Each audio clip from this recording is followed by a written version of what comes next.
Thank you very much. Our nation is engaged in a historic battle against the invisible enemy. To win this fight, we have undertaken the greatest national mobilization since World War II, and that's exactly what it's been.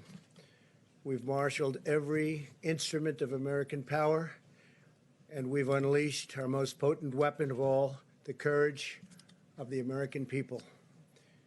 These have been trying times. A cruel virus from a distant land has unfairly claimed thousands of precious American lives.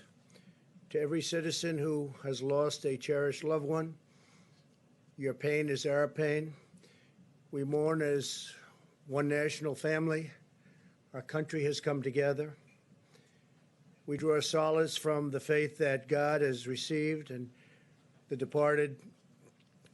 He has taken the departed into his eternal and loving embrace. They will never be forgotten. Over the last weeks and months, millions of Americans have joined together in a shared national sacrifice to halt the spread of this horrible disease. The Army built field hospitals and sports arenas and convention centers.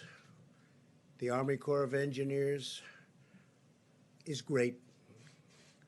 Over 20,000 beds in record time. The Navy sailed hospital ships to our biggest cities. Life-saving supplies and experimental medicines were rushed to the front lines as we launched a rapid search for groundbreaking treatments and vaccines. We built the most advanced and robust testing anywhere in the world, and we've done more testing than any country anywhere in the world. We suspended dangerous foreign travel. We leveraged our industrial base to produce vast quantities of critical medical gear and enacted a historic $2 trillion relief package.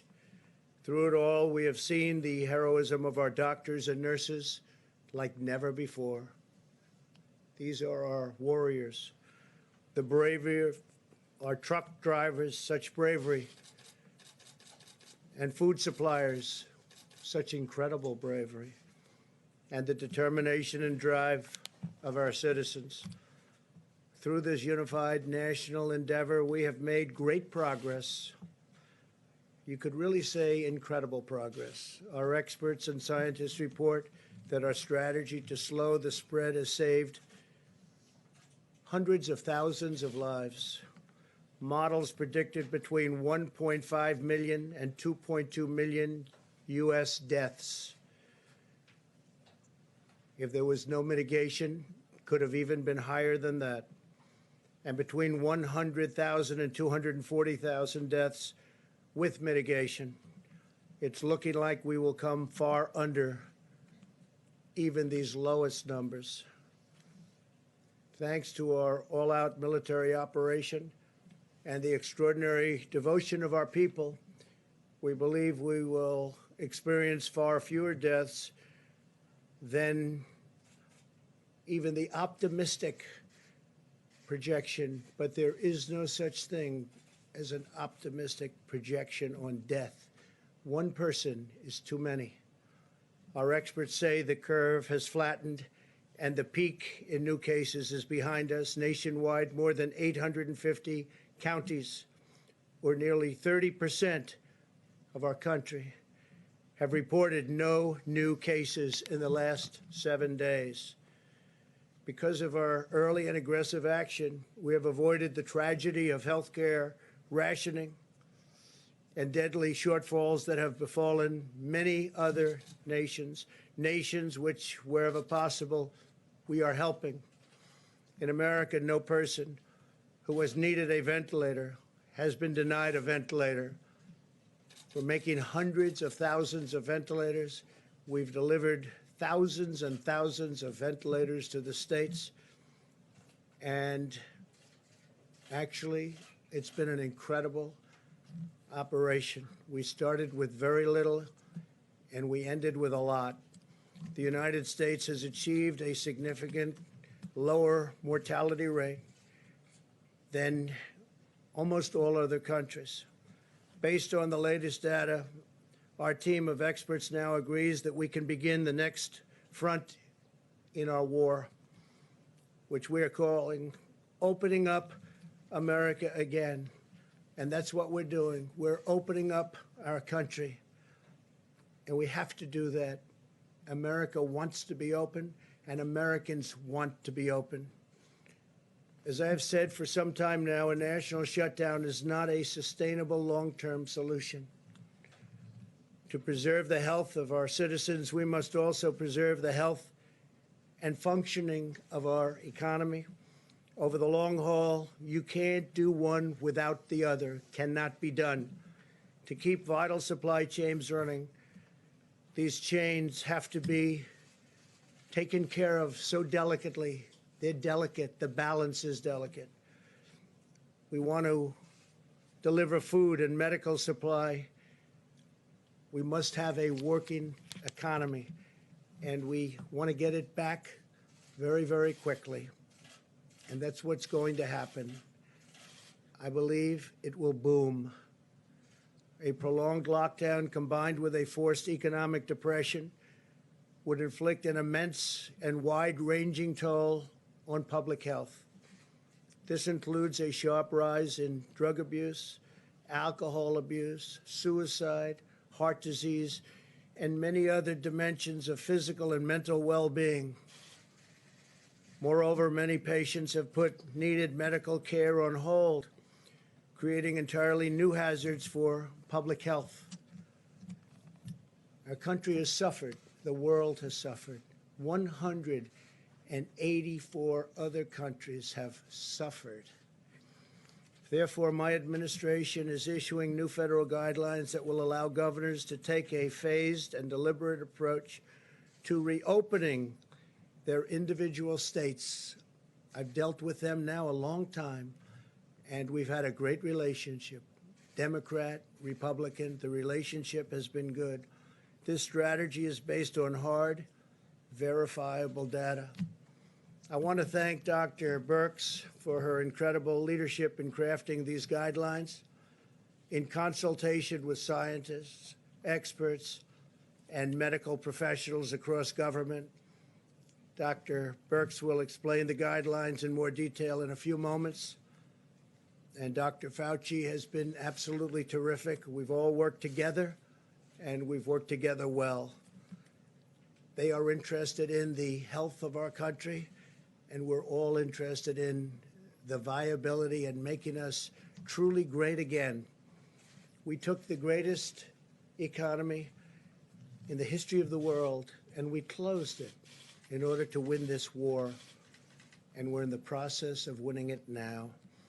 Our approach outlines 3 phases in restoring our economic life.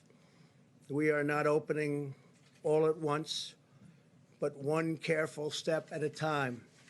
And some states will be able to open up sooner than others. Some states are not in the kind of trouble that others are in. Now that we have passed the peak in new cases, we're starting our life again. We're starting rejuvenation of our economy again in a safe and structured and very responsible fashion. Our strategy will continue to protect senior citizens and other vulnerable populations while allowing military and other groups of incredibly talented people to go about their real business and the business that's supposed to be hard at work at doing, and nobody does it better. Our military is the greatest anywhere in the world, and we're so thankful for what they've done. Healthy Americans will now be able to return to work as conditions on the ground allow. Instead of a blanket shutdown, we will pursue a focus on sheltering the highest risk individuals, so important. We're establishing clear scientific metric and benchmarks on testing, new case growth and hospital capacity that must be met before advancing to each phase. And that's each phase specifically in the reopening of our country. This is a gradual process. As the caseload in a state continues to go down, restrictions can continue to be eased and come off. Throughout the process, citizens will continue to be called upon to use all of their weapons in this war: vigorous hygiene, teleworking when possible, staying at home if you feel sick, maintaining social distance, sanitizing commonly used surfaces, and being highly conscious of their surroundings. Those are our weapons, and they're very powerful weapons indeed. Governors will be empowered to tailor an approach that meets the diverse circumstances of their own states. Every state is very different. They're all beautiful. We love them all, but they're very, very different. If they need to remain closed, we will allow them to do that. And if they believe it is time to reopen, we will provide them the freedom and guidance to accomplish that task, and very, very quickly, depending on what they want to do.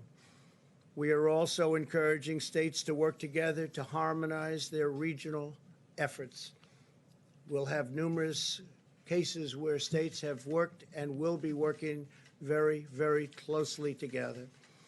As we reopen, we know that there will be continued hardships and challenges ahead. Our goal will be to quickly identify and address any outbreaks and put them out rapidly. If the virus returns in the fall, as some scientists think it may, possibly, these guidelines will ensure that our country is up and running so that we can likewise put it out quickly. At the heart of our strategy is the vital role of medical research, especially for therapies that will significantly improve outcomes for high-risk patients and reduce the need for urgent care. This will be tremendously valuable in allowing life to eventually return to normal. At least 35 clinical trials are already underway, including antiviral therapies, immune therapies, and blood therapies in the form of convalescent plasma. You've all heard about some of these events and some of these therapies. They've come a long way. What's been done in the last 4 weeks is incredible. We will also continue to expand our testing capacity. We have now completed more than 3.5 million tests, by far the most anywhere in the world. Areas of our country that have been hotspots have done much more testing on a per capita basis than South Korea. We've done more than South Korea, and South Korea has done a good job, but we've done more. We will continue to work with governors to advise them on how to conduct both surveillance and diagnostic testing. We have now distributed over 600,000 Abbott ID Now point-of-care diagnostic tests. These are tests that are done on site, and within 5 minutes, you know the answer, positive or negative. In recent days, we have seen a dramatic increase in the number of tests performed by hospitals and academic institutions, with more than 120,000 tests recently reported in a single day, far more than any country in the world has ever been able to do. And our numbers are actually going up. As these new and better testing solutions come online, we're seeing this additional capacity reflected in the numbers. For this reason, the number of tests processed in commercial laboratories has dropped from approximately 100,000 to roughly 75,000 tests over the last week. The reason it dropped is because we have so many other tests and we don't even have to go through the laboratories. But the laboratories have tremendous additional capacity, and states feel free to use that capacity. Some in the media falsely reported this as a bad thing, when in fact it is a great thing, because it indicates that the states are moving to faster, more local testing solutions, including on-the-spot tests. So this drop in the utilization of commercial laboratories is an affirmation that testing, which is at an all-time high, is growing at a historic rate.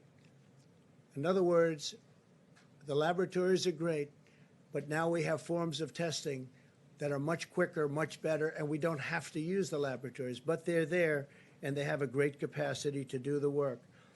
As Dr. Birx has been advising our governors for weeks, we continue to have an excess testing capacity of 1 million tests per week available for use, and our capabilities are growing every single day, especially with the new tests that are coming onto the market rapidly. As we begin a science-based reopening, we must be extra vigilant in blocking the foreign entry of the virus from abroad. Border control, travel restrictions, and other limitations on entry are more important than ever to keep the virus in check and allow Americans to get back to work. The sacrifices our citizens have made in this time of crisis will be remembered, studied, honored, and praised for generations to come. We're really all working together. Democrat, Republican, conservative, liberal, we're all working together. This is not about parties. This is about our country. Now the American people are ready to rise to the occasion once again. They are ready to show the world once more that Americans can defeat any challenger. Together we will rebuild this land that we love. We will reclaim the magnificent destiny that we share, and we will carry our nation forward to new heights of greatness and glory. I would now like to ask Vice President Mike Pence and Dr. Birx to further explain the new guidelines. I want to thank Dr. Birx. I want to thank Dr. Fauci, and I want to thank really especially a man who has devoted 24 hours a day to his task force and done such an incredible job, our great Vice President, Mike Pence. Please, Mike.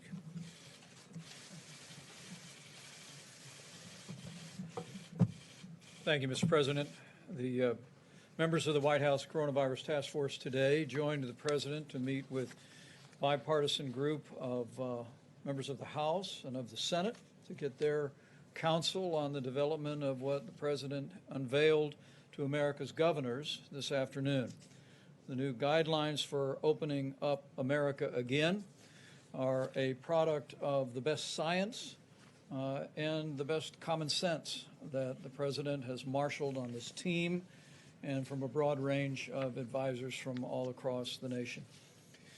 From the moment President Trump established the White House Coronavirus Task Force early on, he made it clear that we have no higher priority than the health and safety of the American people. The President launched a whole of government approach.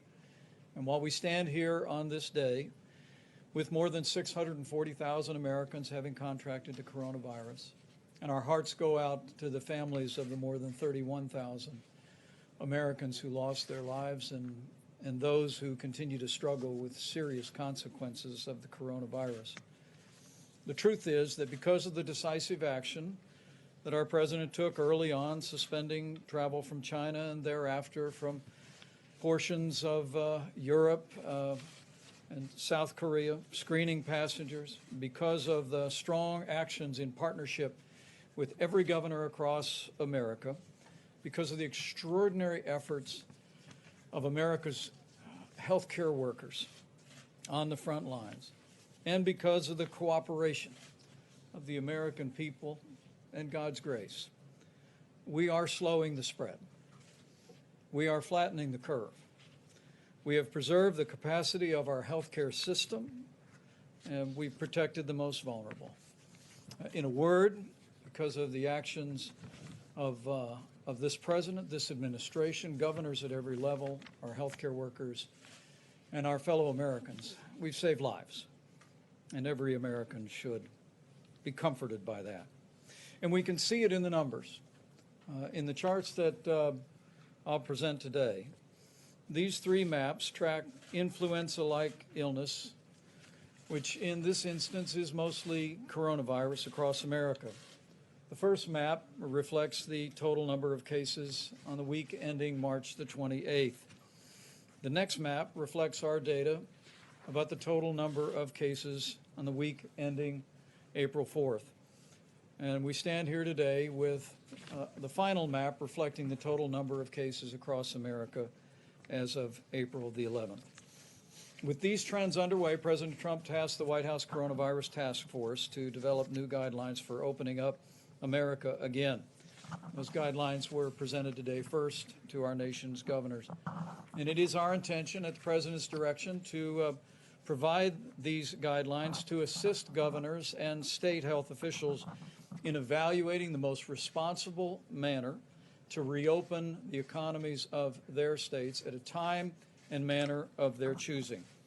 The guidelines, as Americans who are looking on will note, begin with what is the best criteria that our experts have developed: a downward trajectory in cases over a 14-day period of time, ensuring that states have proper capacity in their healthcare facilities. The second set of proposals includes a description of recommendations for state preparedness. And let me say to the American people what President Trump made clear to our governors today, that our administration will continue to work day in and day out through our task force, through FEMA, to ensure that our states have not only the medical supplies, but that we continue to rapidly expand testing across the nation. The President reflected on the progress we've made on testing, but a few statistics for that as well, which I hope are an encouragement to the American people. On March 11th, we had performed a total of 23,588 tests. Because of the public-private partnership that President Trump initiated with commercial labs across the country, that number was 83,500 by March 18th. And as the President just said, that number is 3.5 million today. It is our expectation that we will have tested more than 5 million Americans before the end of the month of April, and we'll continue to scale those resources. So testing and medical supplies will continue to be an ongoing partnership with our states, and we want our healthcare workers and people all across the country to know of our commitment to that. Finally, the President directed us to propose a phased approach to reopening our economy. It is based on up-to-date data and readiness. We'll continue to provide the very best data to our states, working with their health officials. The focus is on the mitigation of any risk of resurgence or the emergence of the coronavirus in states where it's not yet emerged. There is a focus in the President's new guidelines on the most vulnerable. And we made this very clear to the governors today. These new guidelines for opening up America again can be implemented on a statewide basis or on a county-by-county basis. With that, I'm happy to turn it over to Dr. Deborah Birx. And if I may, Mr. President, I'd like to also extend my admiration and appreciation to Dr. Birx, Dr. Fauci, and every member of our task force that worked around the clock to develop these recommendations for opening up America, where I know every American is grateful for your leadership and for theirs. Deborah? Thank you, Mr. President, Mr. Vice President. We're going to go through these quickly because I know you have them and many of you have already spoken to them on television. Next slide, please. This is a very important slide. It talks about the gatekeeping criteria to moving into phase one. It's very much related to what you just saw about influenza-like illness. And the United States has been tracking influenza-like illnesses through the Centers of Disease Control for years. Both the state and public health officials are used to watching this. County health officials are used to watching it. And frankly, every family around the United States knows how to access this on the CDC website in order to get up-to-date information to the communities. It also looks at a syndromic emergency room type visits, again, housed at the CDC, and really is our surveillance program that can be utilized for a lot of different illnesses, but in this case will be utilized for respiratory diseases.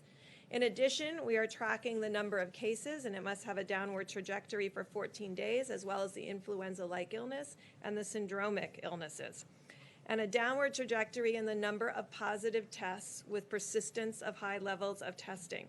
For the hospitals, it's to ensure that we can treat all patients without resorting to any crisis care, and ensuring that there's a robust testing program in place for at-risk healthcare workers, including frontline responders with their emerging antibody tests. Next slide. Now, just to show you what this looks like. So what the CDC did for me under the direction of Bob Redfield was to chart what the syndromic illnesses were reporting throughout the early part of March. And you can see in New Orleans, respiratory diseases were starting to be seen in the emergency room. That is the red line. The cases are shown in the dark blue line. The gray mountain is testing, and underneath that is the blue mountain of positives. And you can see that the early alert was present from the emergency room about early respiratory disease. You can see it predated the cases. So throughout the summer, when we do not have flu to contaminate this picture, we'll be able to follow this syndromic pattern, city by city, county by county, community by community, state by state. Next slide.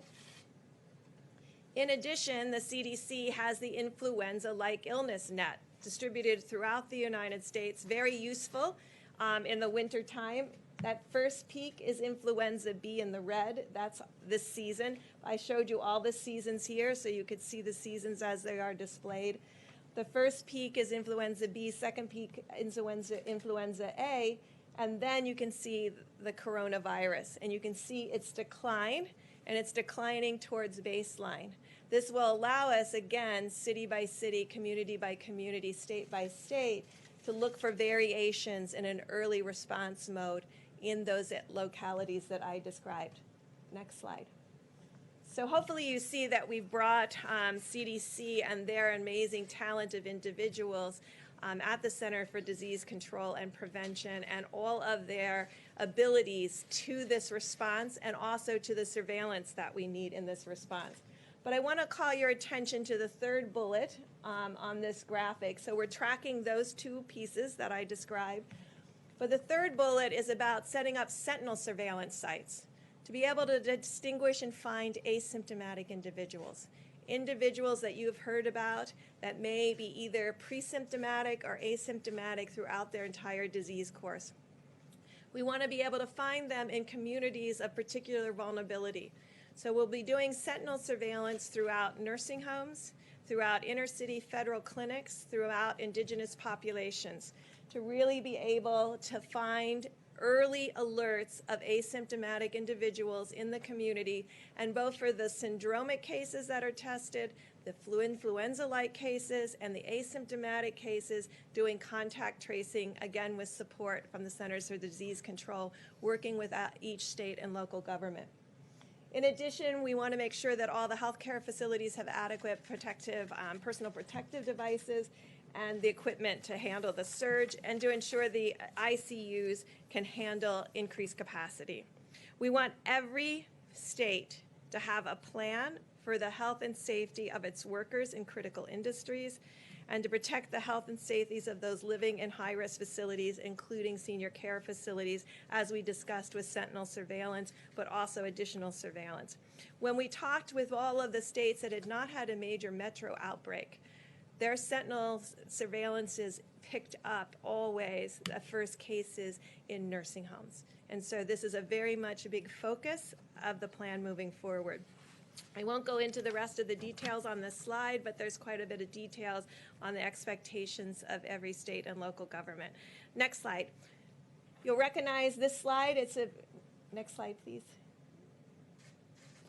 You'll recognize this slide. It's what we've been talking about in the 15 and 30 days to prevent the spread. It's continuing those critical hand washing or sanitizers, not avoiding touching your face at all times, disinfecting surfaces, using face covering while in public, following state and local guidelines, and critically, staying home if you are sick. I know a lot of people go to the workplace when they are feeling ill. You know when you're feeling ill. It won't get better. by going to work. So we're asking again for people to stay home when they're sick. Next slide is for employers to ensure that there can be social distancing and protective equipment, temperature checks, use of disinfectant in high traffic areas, including break rooms, and ensuring that we don't do, there's no non-essential business travel, and then monitoring for any symptomatic individuals in the workplace. And again, if you become ill at work, to immediately to go home. And ensure that there's contact tracing of all the individuals that become sick. I'm going to go through the phases very quickly, but you have the details. Phase 1. Again, you have to go through those gating criteria related to 14 days of decreasing evidence of illness and decreasing testing despite adequate testing.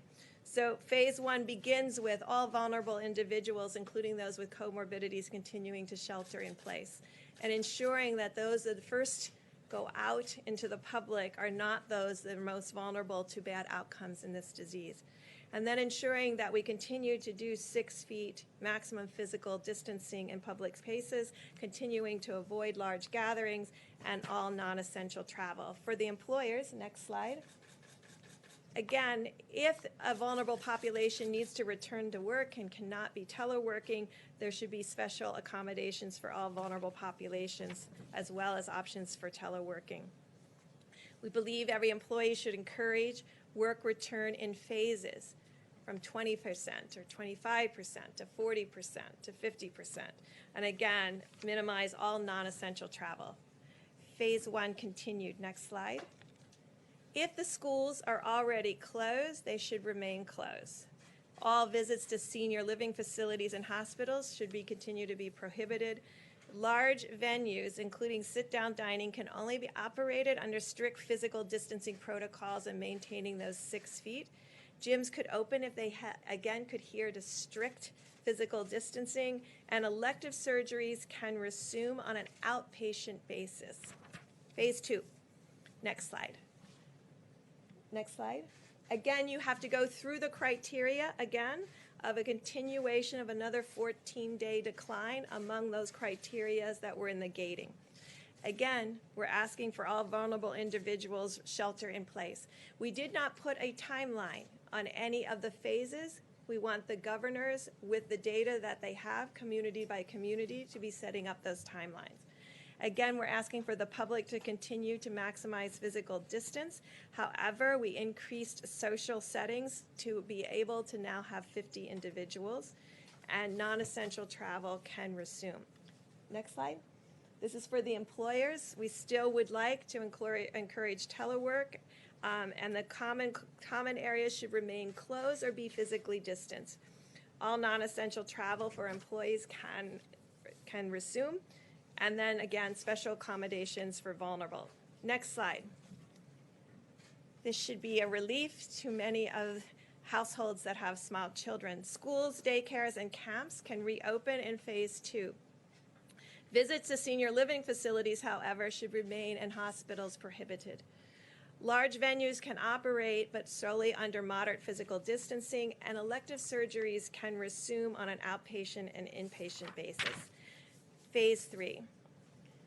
And so phase 3, I won't go through in detail, is essentially returning to our new normal with all of what we talked about through all phases, continuing the good hygiene practices, continuing the respect for spaces between individuals, because we know that we still have an issue with asymptomatic spread. I do believe with this plan that we're both confronting the issue of finding symptomatic individuals through our networks with early alert, as well as those who come and present to different hospitals and emergency room with testing and contact tracing, but critically have put in place what we believe is a safety net through asymptomatic sentinel surveillance that is centered around our most vulnerable groups between nursing homes and our Native American people and indigenous populations, and our inner city groups that we know may be in multi-generational households and of unique risk. I'll stop there, Mr. President. Thank you very much. Thank you very much, Mr. President, Mr. Vice President. So as you've seen just now from the detailed presentation from Dr. Birx, this is a rather robust program for re-entering into normality. There's a lot of details here, and I know it'll take a little bit of time to digest them all. So what I thought would be good, since I really want to be brief to allow time for questions, is to kind of take us back to the discussions that we've had here before and why this is a natural evolution from what we had said before. You might recall that on a few occasions when I was up here before you, I told you that when we get to the point where we're going to take those steps towards trying to get back to some form of normality, that it would not be a light switch that you could turn on and off. I meant that in two different components. The first of all, that we are a very large country and we have different dynamics in the country. We have areas of the country that have gone through a terrible ordeal and others that fortunately have gone and gotten through this rather lightly. So that's the first thing. The second thing is that light switch on and off is the exact opposite of what you see here, which is a gradual gradation with the first thing and the only thing in mind as the health people here, my colleagues who are either physicians, scientists, or public health issues, the predominant and completely driving element that we put into this was the safety and the health of the American public. And I know there are a lot of other considerations that go into opening, considerations that you've heard of right from this podium. But the dominating drive of this was to make sure that this is done in the safest way possible. So let me just make a couple of comments to just reiterate more from a broader standpoint the things that Dr. Birx did so well in a very granular detail. First of all, in order to even consider getting into the phasing, you have to pass a hurdle. And that's the hurdle that we refer to as gating in. Now, when you think about it and look at the map of the country and look at the differences in different parts of the country, you will see that there are some regions, states, locations that are going to be almost already into some of that gating and will have already fulfilled some of those criteria. Others, because of the dynamics of the outbreak in the area, will take longer to be able to do that. But you don't get to phase one until you get through the gating. And then in order to make sure that safety and health is the dominant issue, the design of the phases were just that. You go into phase one, if you get no rebound, and you satisfy the gating for yet again a second time, then you go to phase two. If you have no rebound and you satisfy the gating criteria for a third time, you go into phase three. So there are multiple checkpoints of safety there. So as I've said from this podium, when we were talking about the first 15 days of the mitigation, and then we extended it another 30 days, I essentially pleaded with the American public to say, let us make sure we do the best that we can to accomplish that. And in fact, mitigation works. You saw the charts that the Vice President and that Dr. Birx put up. It worked. And what we hope, and I believe we will be successful, if we carefully do this, again, with the attention to the safety and health of the American public, that we will be able to, it will be staggered. Not every state, not every region is going to do it at the same time. That's clearly obvious because of the varied dynamics of the outbreak. But we feel confident that sooner or later, we will get to the point, hopefully sooner, with safety as the most important thing, to a point where we can get back to some form of normality. The one thing I liked about it that Dr. Birx said so well is that no matter what phase you're in, there are certain fundamental things that we've done that are not like it was in September and October. You want to call it the new normal, you can call it whatever you want. But even if you are in phase 1, 2, 3, it's not okay, game over. It's not. It's going to be a way that we protect ourselves because, as we know, and as I've said from this podium, it may very well be, as we go the cycle around, that there'll be this virus that wants to come back to us. I think we're going to be able to handle that. Thank you.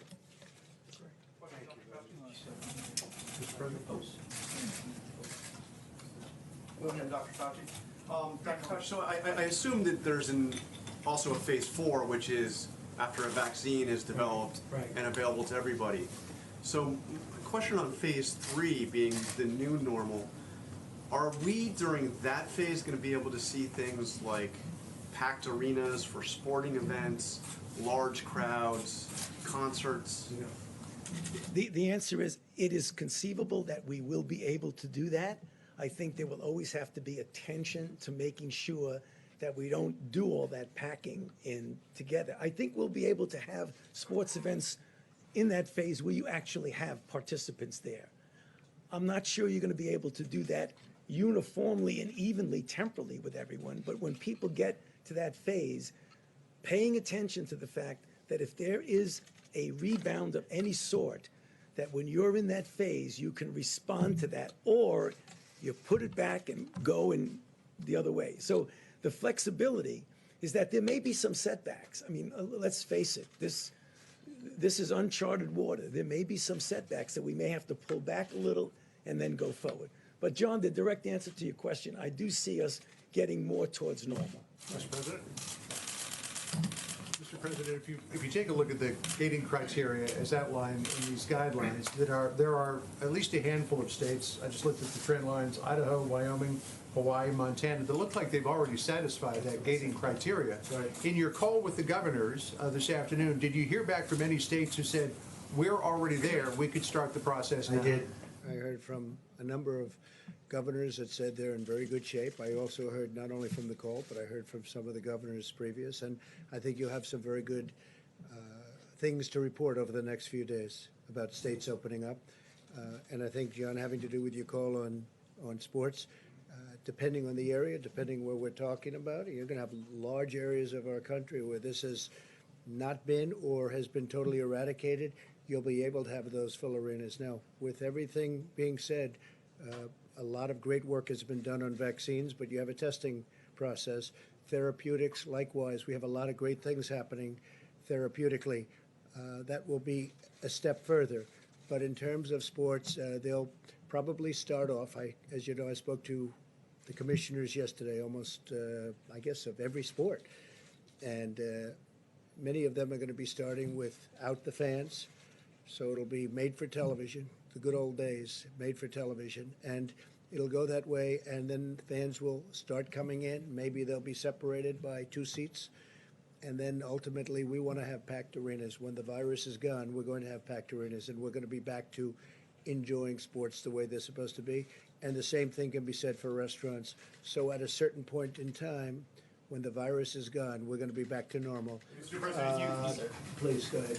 Mr. President and the doctors, can you clarify then, is the 30-day period to stop the spread, are those mitigation efforts still in place, or have they been replaced by this new guidance? Well, they're going to be in place to a large extent, and it also depends on the governors what they want to do. You have very different states. If you look at Montana, Wyoming, North Dakota, that's a lot different than New York. It's a lot different than New Jersey. So it's going to be very dependent on the governor.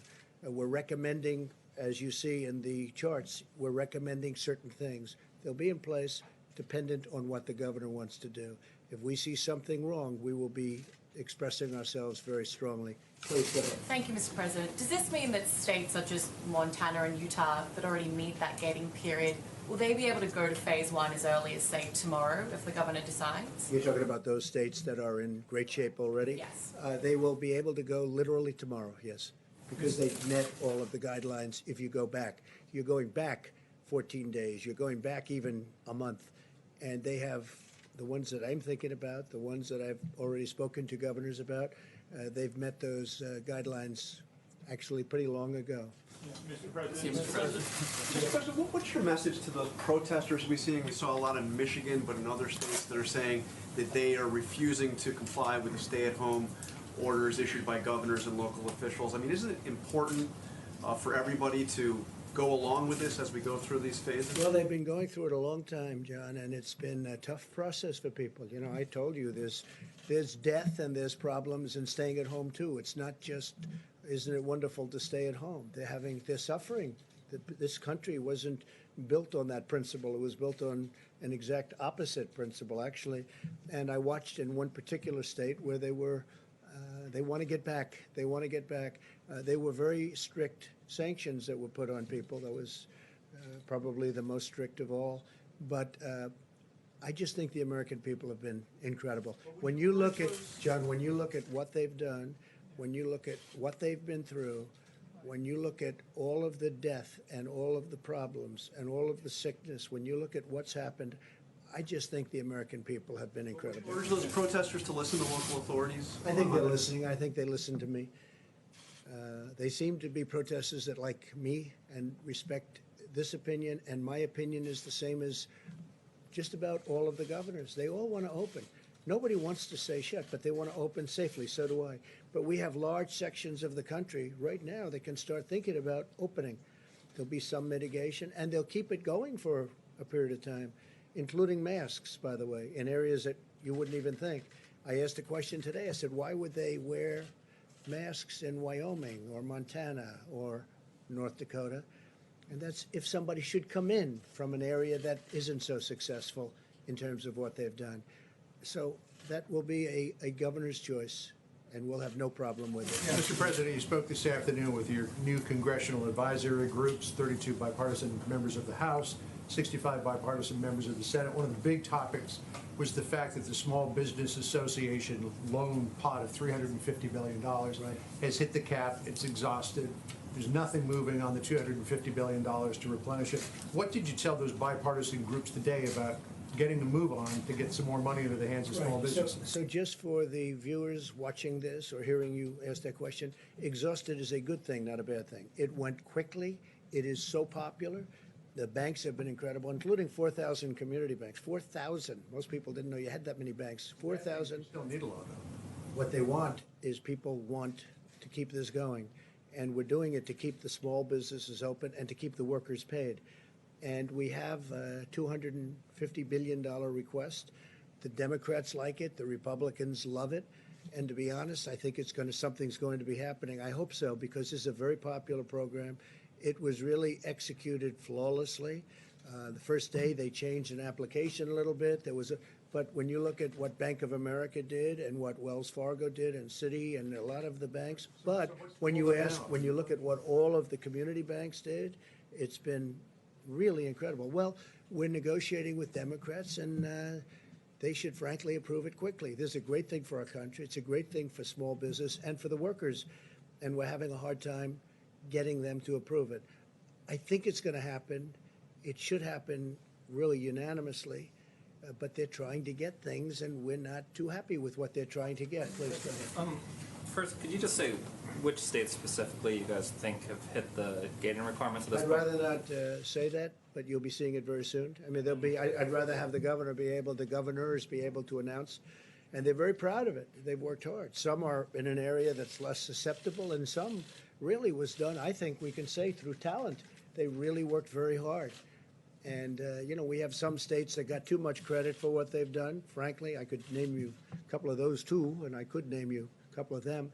And we have others that haven't been given credit that have done a phenomenal job. And part of the guidance seems to sort of shift to states and companies the burden not just of additional testing and surveillance, but also this sort of new normal in which, there's smaller crowds in restaurants and bars and Well, arenas. that's not going to be normal.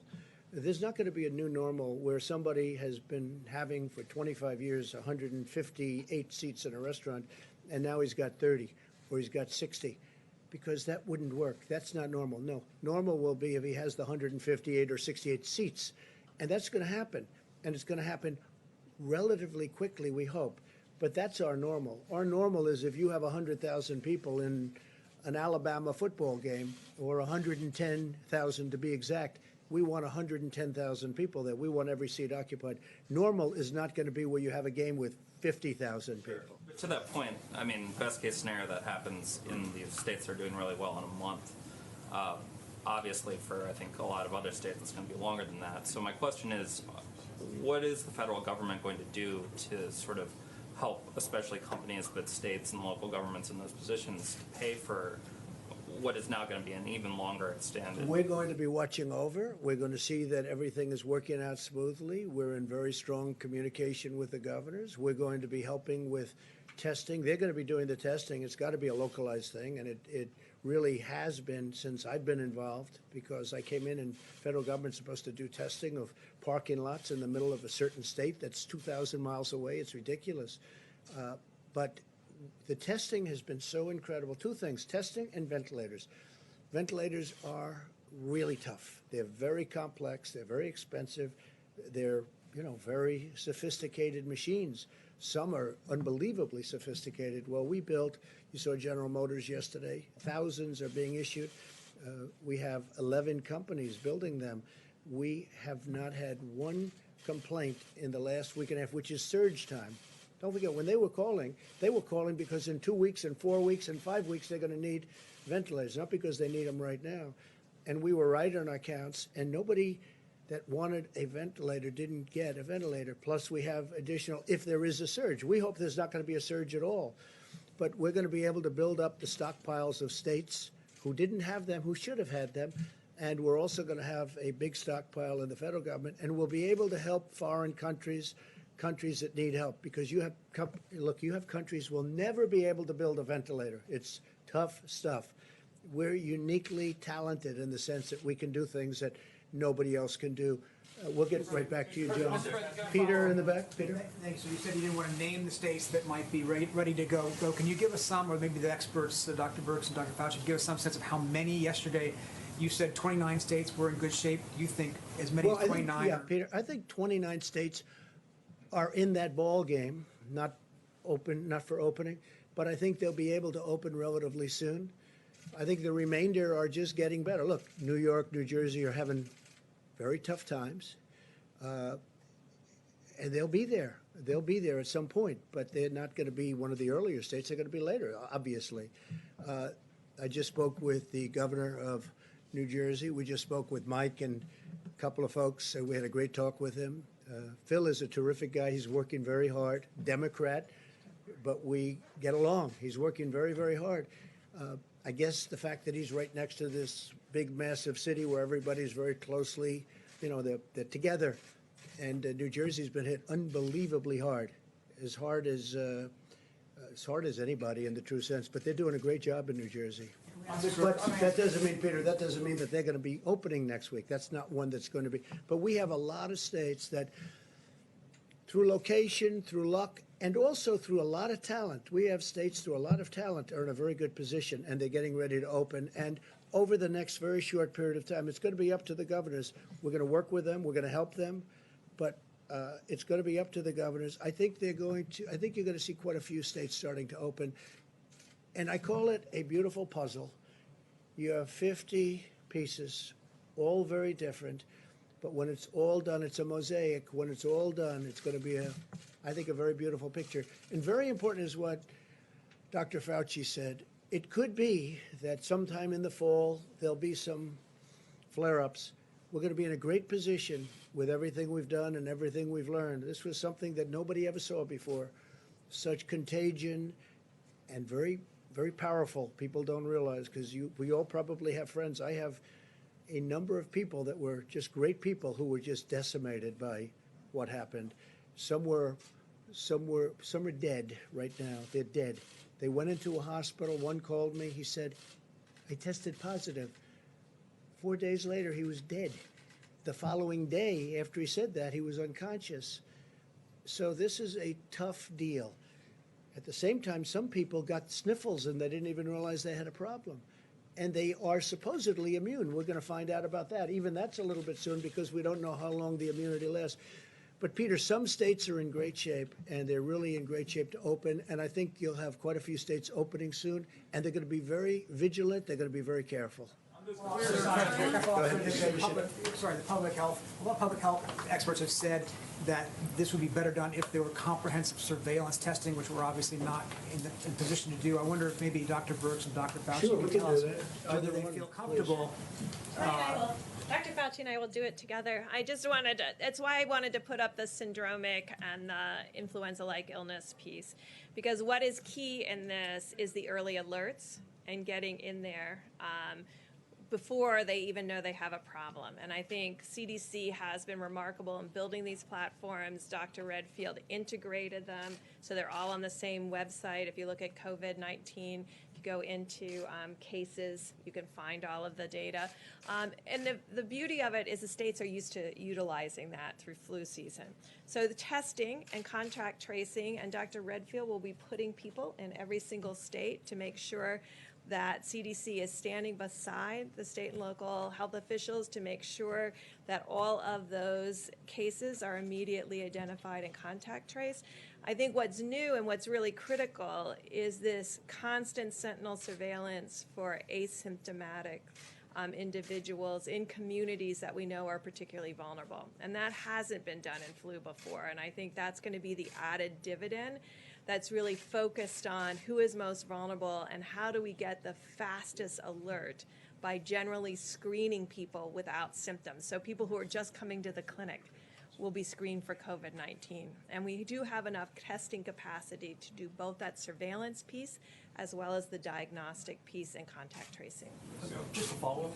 Tony, do you want to say something? No, actually, people have gotten confused about that because in the beginning when we were focusing really on just mitigation and really trying to keep peaks down and trying to worry about ventilators and PPEs and things like that, when you get a little bit more grace period, you can start figuring out what is the penetrance of this virus in society.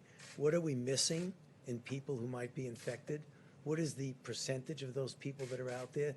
That's going to inform us greatly for a number of things, including the level, once we prove that antibody test that you have is really protective, and we still don't know that yet. We're going to find that out. We may get a good feel of what the level of protection might be in society, but we don't know that yet. So it's going to give us information as to what the vulnerable areas are and how we need to respond. Remember, there's two types of things: antibody tests and tests for the diagnosis of who has the disease. One you need for contact tracing, the other you want to need for finding out what's in society. We're going to have both of those much, much better as we go in the next weeks and months. And by the time we get into the fall, I think we're going to be in pretty good shape. Mr. President, on the small business Say loans. that as we see a hotspot possibly developing, maybe not, but if we see a hotspot developing, we've learned a lot. We'll be able to suppress it, whack it. We'll be able to do things that people weren't even thinking about because nobody's ever gone through this. In 1917, they went through something that was similar, probably not as contagious, probably more powerful in certain other ways, but we are going to be able to suppress it, we think, and we're going to watch it very closely. We're going to be able to watch things very closely. Please. Mr. President. Yeah, Bob, please. Thank you, Mr. President. I think what's really important is during this bringing people back to work and our economy back to work, and what's going to go back is that we're going to be very aggressively focused on early case recognition, isolation, and contact tracing. In the event that we just went through, unfortunately, as we started, we were very capable of doing that. When the initial cases all came from China, all the way through January, all the way through to the end of February, we were able to identify cases early, the first 14, do the contacts, do the contact tracing, over 800 contacts. We identified that 2 of those contacts were actually infected. We were able to isolate them. We were able to contain the outbreak. We're about to enter a new phase of this where we're going back to containment. And mitigation is going to continue, as Dr. Birx and others have said. Some of the things that we've learned to do, we're going to continue. But the major thrust of how we're going to control and make sure that we continue to keep this nation open is early case recognition, isolation, and contact tracing. That's the fundamentals of public health. That's what we're going to do. You see, we have very good surveillance systems that are going to help us. As we see these cases sporadically across the country, we've got to jump on them with early diagnosis, isolation, and contact tracing. That's what CDC is going to continue to help build that capacity in the states across this nation. Mr. President, I could just follow And on. one other thing, because we discussed this today with the senators, we had the congressmen and women. There'll be some areas of our country, wide open plains, wide open spaces, with not that many people, relatively speaking, where you're not going to have to do that. Senators were saying there is no reason to do that in certain states and certain areas where you have the wide open. In other cases, we will be doing that. So we'll be following it. Largely, that also will be a function of governors. They know their states. So largely, that's going to be a function of governors. Yes. Yeah, you mentioned I think you used the term clear scientific benchmarks on testing. And the main periscope that I think you guys are talking about is the ILL syndromic as well as the surveillance and the sentinel testing. Yeah. Are you opening things up then without doing, I just want to be clear, are you opening things up without doing widespread testing? Is that because you don't have the capacity or you don't think it's necessary? We do have the capacity, but you have states without any problem. You have states with few cases, and those few cases have healed. You have states with very little death, relatively speaking. As I said, one is too many, but you have states with very little, and frankly, they're at a point where they have almost nothing. So this is a much different case than a New York or New Jersey, where they're going through, frankly, they go through hell. And if you look at New York, I'm looking at bed count, because you have to look at bed count, and it's really dropped. We built the Javits Center with 2,900 beds, and it was, I mean, they built it in 4 days. They did an incredible job, the Army Corps of Engineers. It was not used very much. We sent the hospital ship in to New York Harbor, and it was not used. Then we went COVID, and it still was not used very much because the bed count has gone way down, way, way down. In these states, when do you see yourself getting back to campaigning? I mean, this is not campaigning. I want to make the country better. I don't care about campaigning. This is about making our country better. I think this team has been incredible. Whether it's Army Corps of Engineers, whether it's FEMA. One thing that happened on the call today that I noticed more than anything is Pete Gaynor. So many governors said, I want to thank you. Pete Gaynor called up. They had tornadoes in a big part of our country this week, and they were all saying that he has been unbelievable. They called one after another. They were thanking us for, that's FEMA, and they were thanking us. No, I want to heal this country. This is a war. We've been through a war. We have an invisible as opposed to a visible enemy. I think in many ways the invisible enemy is much more dangerous, is much tougher.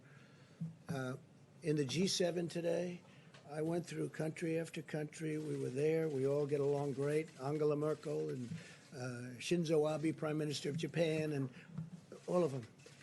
And their countries have been devastated by this. Their economies have been devastated by this. 184 countries all over the world. And we went through one after another. And I was angry because it should have been told to us. It should have been told to us early. It should have been told to us a lot sooner. People knew it was happening, and people didn't want to talk about it. I don't know why, but we're going to get to the bottom of it. But people should have. China, or I mean, I'm not saying anything. I'm saying people should have told us about this. They should have told the rest of the world too. When I looked at Germany talking today, when I looked at France talking today, the European Union was there represented. That represents a lot of countries. Their economies have been devastated, but they're going to build them back. But we're going to build this economy back bigger, better, stronger than ever before. You watch. And we have stimulus. And we're going to do things, whether it's infrastructure, which we would like to be able to do, our roads, our tunnels, our highways, our bridges. Our bridges need help. You know, a lot of you have reported on our bridges. A lot of bridges are in bad shape. They should have been fixed 25 years ago, and they're still standing. They have to be fixed. So hopefully we'll get an infrastructure bill. The good news is the interest rate is close to zero, and zero interest is a good thing when it comes to rebuilding your infrastructure and your country back. Please, in the back. Mr. President, walk us through the calendar, if you would. When it comes to Memorial Day or even Pentecost in May, you've got July 4th, Labor Day weekend.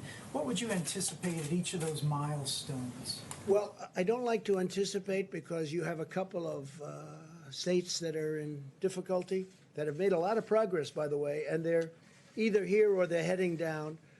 But so I'm not going to go in terms of dates, but I think we're going very quickly now. I really believe. I think we're going to have a lot of states open relatively soon. We're beating the date. I said a date of May 1st, and, you know, here we are. And I think you're going to have some nice surprises over the next few days, and that'll be before. And that's big stuff. Some of those states are big. They're big stuff, big, very important states. And it's going to be added on. And as we look, I don't want anyone coming back that isn't in position to come back. The last thing we want is for, let's say, a New York to come back too soon or a New Jersey to come back too soon. We want them to come back when they're ready, but they're really heading in a good direction, and I think it'll be much faster than people think. I think it'll be quicker, but it's got to be safe. Yeah, please, in the back. Thank you. Has the government modeled the possibility of what might happen, how many deaths might occur if there is a widespread resurgence? If this just doesn't work, I mean, how many deaths are we talking about? So if we didn't do what we did, we were talking about up to 2.2 million deaths. So that's 5 times almost what we lost in the Civil War. Okay? But from here on If everything happens properly, and if we continue to go the way we're going now, we will be significantly less than the lowest number with mitigation. So we'll be significantly less. And it's still a lot of people. 1 is too many, as I've said. 1 is too many. But we'll be under the number of 100,000, which was the minimum number projected by the model. And I give everybody up here, I give all of the people that we've been working. I mean, this was a military operation with a lot of private help. If you look at Roche, they were incredible. Look at Johnson & Johnson now, what they're doing. They are very far advanced on a vaccine. I think therapeutically we have some of these genius companies. They're truly genius companies. I'm seeing them. I'm meeting with the people that run the companies and scientists. And I mean, what they're doing is incredible. It's incredible. It's a beautiful thing to see.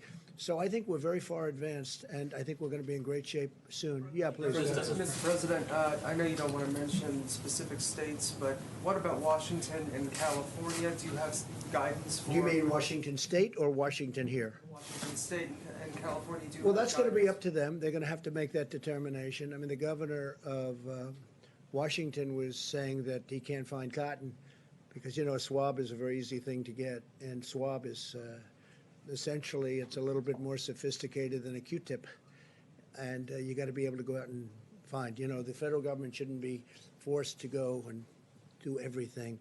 What we've done is incredible. What we've done are the ones that can't be done, like, for instance, the ventilators that can't be done by anybody but a very powerful, very great manufacturing country, which is what we are and what we're really getting to be. And I have to tell you, some of these companies, what the job they've done, and we're going to recognize them pretty soon, the job they've done in terms of getting out, in particular ventilators, because ventilators are so hard. They're so, I say, and some people say, oh, it's not really as complicated. Well, it's like building a car. And you know what? The price is the same, too. It's a very expensive thing for a sophisticated ventilator. It's very, very tough stuff. Yeah, please. Mr. President, let me toss this question up to you and to the doctors as well. Truthfully, for those states that aren't ready to go to phase 1, to get through these phases, do we have an idea of how many millions, tens of millions of tests they're going to need for them to get through these phases? Any number out there? Tests of any sort? Yeah, so I mean, you've heard me talk about tests for a while from the podium, and I think what has happened over the last several weeks is hospitals and clinics that could move to the more point-of-care test, move to those point-of-care tests. And what it's left is an amazing array of capacity that exists in the country for at least 1 million more tests per week. So we have a whole team working lab by lab to see what it would take to turn on all of those labs that aren't running the pieces of equipment now. So you see in the system, I just said to you, there's 1 million more tests per week, that we have tests sitting there and equipment sitting there, and now we have to really deal with each single lab to really figure out what they need. And I just want to thank Administrator Verma, Seema Verma, who went through with us, and thanks to the lab directors, they really explained to us highly technical difficulty to run some of these big pieces of equipment, because you have to aliquot the samples, you have to centrifuge, you have to put them on the machine. It takes a tech full time. At $50 a test, it wasn't enough to hire another technician to run the machine full time. So at $100 a test, it is. So those are the kinds of changes we have to make bit by bit by bit. But that alone doubles our testing capacity per week. So we're committed to work with laboratories to answer every one of their issues with the state and local governments. And I think, frankly, every conversation I have, and the governors will say, I need 5,000 people tested. And I say, well, at the University of X, there are 6,700 tests waiting for you. So it's more of making sure that every governor and every public health official knows exactly where every lab is and where the tests are, so we can create with them a real understanding so all these tests can be run. So yes, there is twice the capacity right now. You're So assuring just so the you government they have understand, the steps. excuse me, just so you understand, we have tremendous testing capacity. You look at the labs, they're actually saying, send us. And the reason it's gone down is because we have so many other tests that frankly are easier because you don't have to send. They're on site. And now we have the new saliva test that just came out yesterday, which is probably the easiest of them all when you get right down to it. And I was seeing where Rutgers is involved, great school, great college, great university, and they're using that. So many people are going to want to use that, but they don't have to use the labs anymore. Labs are great, highly accurate, very, very great companies, but they're down. They have tremendous, as that goes down, you have additional capacity. We have tremendous testing capacity, and to think that a month and a half ago, we had virtually nothing. I just want to conclude, we're opening up our great country again. It's going to be over a period of time. We're working with some really great people, people that have become friends of mine, and I'm including Democrat governors that have really done a good job, Republican governors, most of whom I've known that have done a really good job. They're all working together. We're all for the, with few exceptions, the relationship has been outstanding, and I want to thank Dr. and Mike. I want to thank the director, fantastic job. We've all done, by the way, head of the FDA, he has broken hurdles that years ago, even recently, would have taken years. He got one thing done in one day that would have taken 2 years for somebody else. So I want to thank Dr. Hahn of the FDA. We have incredible people that we're working with, and we're going to bring our country back, and it's going to be bigger and better and stronger than ever before. We have learned a lot. We've learned a lot about ourselves. I want to thank everybody, and most importantly, I want to thank the American people. Thank you all very much. Thank you. Quick question on grocery stores, sir.